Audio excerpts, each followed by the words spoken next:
The My Employees component of the Employee Manager section provides you a more detailed look at employee or user records. My Employee shows you all the employees who report to you or who are in your sphere of influence based on your access permission when you are set as a manager or grader. Those with employee access to the system will not see the Employee Manager component in their H2 Goals interface at all. The default page of the My Employees section allows you to locate and select an employee.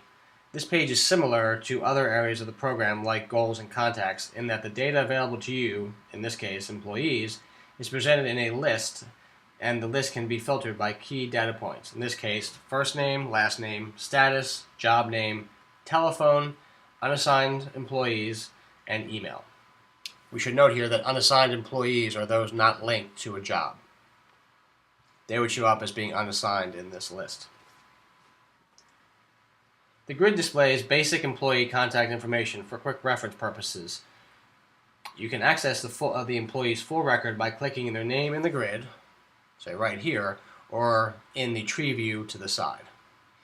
Here we will click Devin Gray to go into more detail.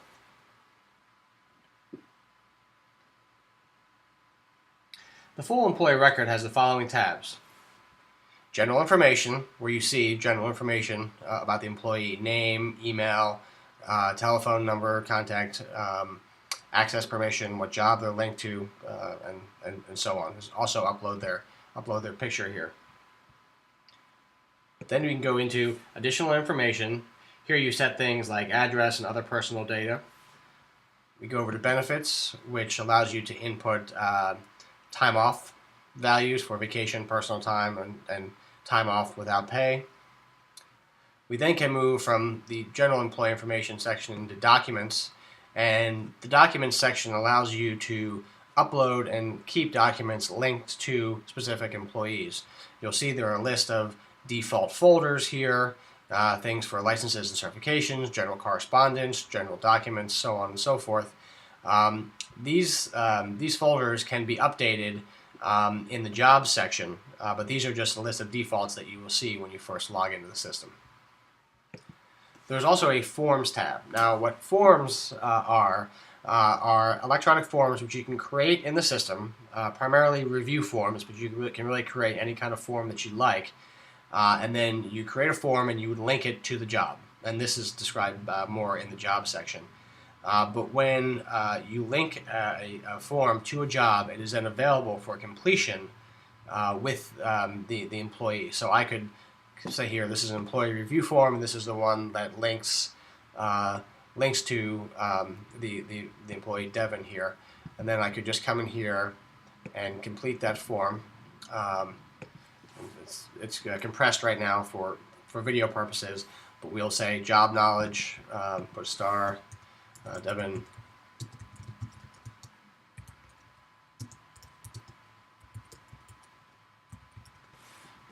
Do that, go through, complete the form, and then I would save it here. It's now just indicating that there are a lot of required questions that I did not complete, but that's fine for now. And then we will save, and the review form that I've just filled out for Devin is now sitting in the list of completed forms, but I can go back and edit it and say here it was an employee review. It was completed by Haley Gray, which is who I'm logged in with currently, and this is the date it was completed or last updated. So that there's more about the forms in the Forms Manager section as well as in Jobs. There's also a Journal tab for employees. You may be familiar with the Journal. The journal functionality from the journal section in the utilities menu down here. But in this case, I can write journal entries in the system and link them to an employee. And all journal entries created by the employee for themselves or by other people in the organization and linked to the employee will show up here. These are actually great for sort of spot reviews or reminders about employee performance or updates from the employee about what they did over the course of a day, a week, a year, what have you. So as a manager, you can come in here and see what information might pertain to them in the system. And then you also can click in here and see the employee's calendar and see what exactly what their appointments are. Do they have a sales appointment? Did they, where's their time off? That type of thing. So you can all see that here very easily under the employee's record. So a lot of information about the employee in one section. Again, great for small businesses who don't have a lot of time but need to keep track of activities and information about their employees. That covers the My Employees section. If you have any questions, please feel free to email us at customerservice@h2goals.com.